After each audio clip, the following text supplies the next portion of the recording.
आता खासदार अमोल कोल्हे यांची देखील प्रतिक्रिया समोर येते, ती देखील आपण पाहणार आहोत।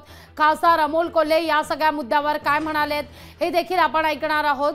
पण या सगळ्या संदर्भात आपण पाहतोय खासदार अमोल कोल्हे नेमकं काय म्हणालेत, ऐकूया आपण एक्सक्लुसिव्ह प्रतिक्रिया।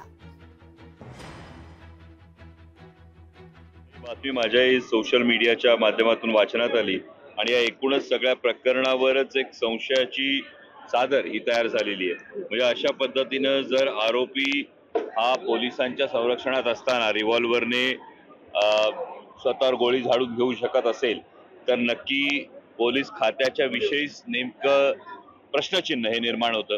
आणि असं असताना राज्याचे गृहमंत्री हे केवळ सरकार वाचवण्यामध्ये आणि आता कोणाकडे खरं तर नेतृत्व जाणार याच प्रश्नामध्ये मशगूल आहेत।